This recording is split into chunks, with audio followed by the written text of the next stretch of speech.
আসসালামু আলাইকুম ওয়া রাহমাতুল্লাহি ওয়া বারাকাতুহু। সম্মানিত দর্শক শ্রোতা, আমরা আমাদের চ্যানেলে আজকে আপনাদেরকে আরেকটি হাদিস শিখাতে চেষ্টা করব, তো যদি আল্লাহ তাআলা তৌফিক এনায়েত করে।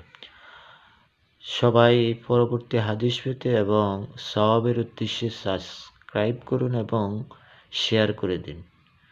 হাদিসটি হচ্ছে আনা খাতামুন নাবিয়্যিন লা নাবিয়্যা বাদি। হাদিসটি হচ্ছে, আবার দেখুন, আনা খাতামুন নাবিয়্যিন লা নাবিয়্যা বা'দি। অর্থ হচ্ছে, আমি শেষ নবী, আমার পরে আর কোনো নবী আসিবে না। অর্থাৎ হযরত মুহাম্মদ সাল্লাল্লাহু আলাইহি ওয়াসাল্লাম শেষ নবী, ওনার পরে আর কোনো নবী আসবেন না।